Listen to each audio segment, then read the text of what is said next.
बुधिया एक मेहनती किसान था। उसके पास बाप दादा की अमानत के नाम पर ले दे के एक जमीन का छोटा सा टुकड़ा था, जिस पर वह खेती करके अपने परिवार का जीवन पोषण करता था। बुधिया तंगहाली और अभाव से शायद ही कभी उभर पाया हो। बुधिया काफी मेहनती किसान था, लेकिन उसकी किस्मत काफी समय से उसके साथ नहीं थी। रोज सुबह वह अपने खेत पर चला जाता था। अपने फसल की देखभाल करना और खेत की रखवाली में ही उसका सारा जीवन बीत जाता है। हो फुर्र हे। एक दिन शाम को बुधिया अपने खेत पर गया। उस दिन गर्मी से बुरा हाल था। खेत में अपनी फसल को देखकर बुधिया खुश नहीं था। कई सालों की तरह इस साल भी फसल अच्छी नहीं हुई थी। मेहनत इस बार भी कोई खास रंग नहीं लाई।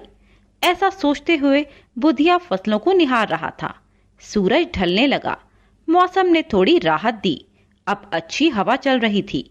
बगल में पड़ी खटिया पर बुधिया लेट जाता है। हवा इतनी सुहावनी थी कि कुछ ही देर में बुधिया गहरी नींद में सो जाता है। बुधिया की खराटों की आवाज ही जैसे खेतों की रखवाली के लिए काफी थी।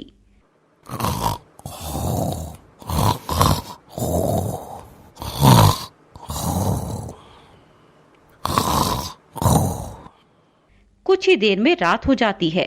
बुधिया अभी भी बेसुध खटिया पर पड़ा खर्राटे मार रहा था। पशु भी उसके खर्राटों से डरकर खेत में जाने की हिम्मत नहीं जुटा पा रहे थे। खर्राटे लेते लेते बुधिया सपने में चला जाता है। बुधिया एक आलीशान घर में अपनी पत्नी के साथ बैठा है। बच्चे खुशी से फूले नहीं समा रहे। आखिर उन्हें मेला घूमने जो जाना है। दोनों बच्चे सुंदर सुंदर कपड़े पहनकर तैयार हो रहे हैं।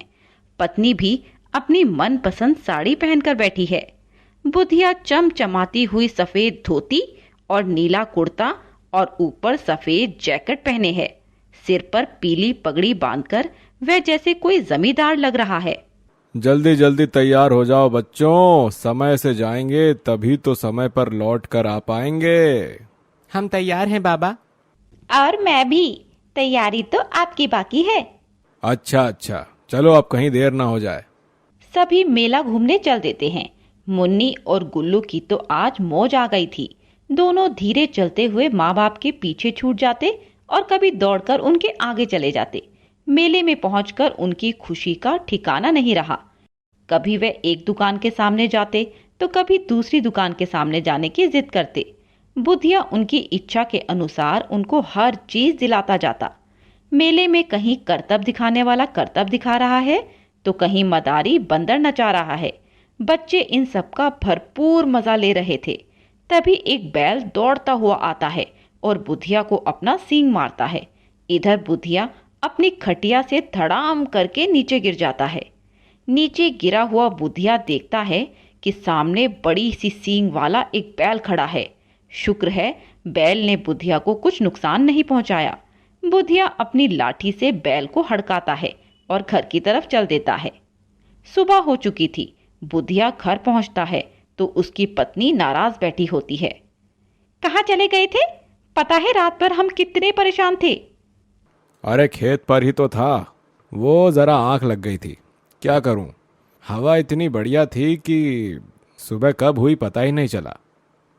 पहले की तरह इस साल भी बुधिया की खेती में अच्छी फसल नहीं हुई है। इस बार भी फसल अच्छी नहीं हुई। साहूकार का कर्जा कैसे उतारेंगे। हमारी तो किस्मत ही फूटी है। पता नहीं अपने घर में खुशहाली कब आएगी। 2 महीने बाद बुधिया फिर से अपने खेतों में फसल बोने की तैयारी में लग जाता है। शाम को जब वह घर आता है तो बच्चे और पत्नी उसके आसपास आ जाते हैं। बुधिया अपने परिवार से प्यार करता है।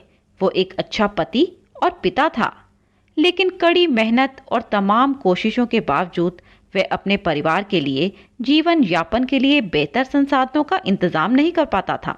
दोनों बच्चे आपस में बात कर रहे थे। उधर बुधिया और धुनी आपस में बात कर रहे थे।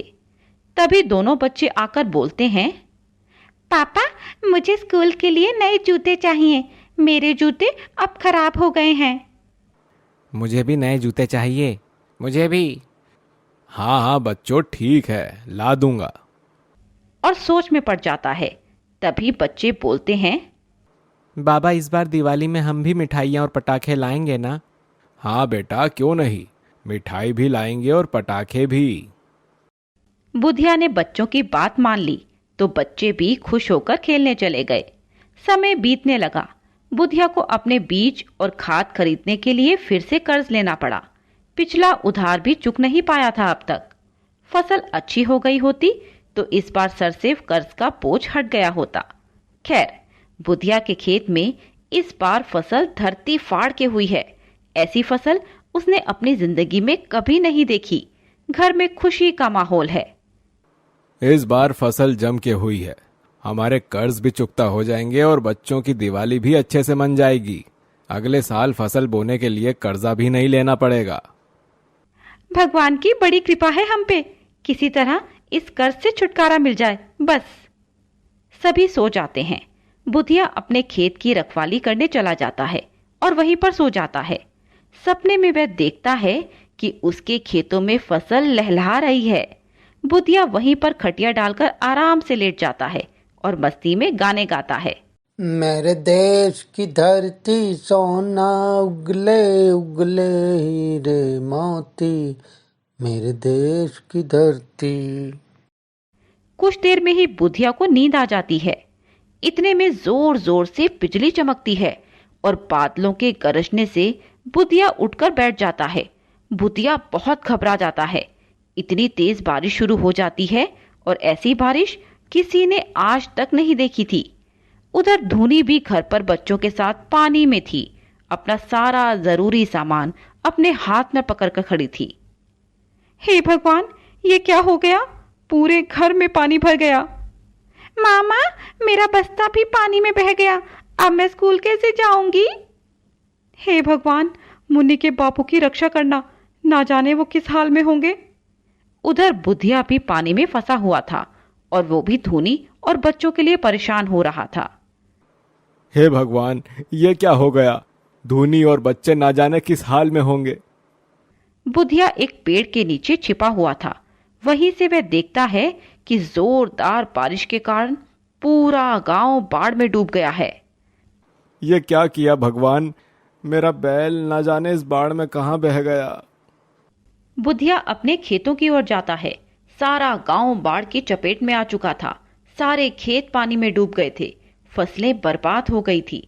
बुधिया सदमे में आ जाता है। किसी तरह जान हथेली पर लेकर वो तैरता हुआ अपने घर के पास तक पहुंचता है तो क्या देखता है कि उसका बैल अपनी जगह पर नहीं है। बाढ़ में वो भी कहीं बह गया। बुधिया की आंखों से आंसू निकल आते हैं। इधर घर में बच्चे भी अब रोने लगे थे क्योंकि भूख से उनकी हालत खराब थी। माँ, कुछ खाने को दे दो ना, बहुत भूख लगी है। हाँ माँ, मुझे भी बहुत तेज भूख लगी है। चारों ओर पानी भरा था। भला धूनी खाना कैसे पकाती? वो बुधिया के घर आने की राह देख रही थी। घर में एक पुरानी संदूक थी जो पानी में अभी तक डूबी नहीं थी। तीनों उसी संदूक पर बैठे हुए थे। बच्चों, यहाँ रहना ठीक नहीं है। अब न जाने कब ये झोपड़ी नीचे गिर जाए। धूनी बच्चों को लेकर बुधिया की तलाश में निकल पड़ती है। बाहर का नजारा बहुत ही भयानक था। चारों ओर पानी ही पानी। पशु तैर रहे थे। धूनी भी अपने बच्चों के साथ एक लकड़ी के फट्टे पर बैठकर बुधिया की खोज में निकल पड़ती है। बच्चों को तेज भूख लग रही थी। अभी भी बरसात हो रही थी। मामा, बहुत भूख लगी है माँ। हाँ माँ, खाने को दे दो ना।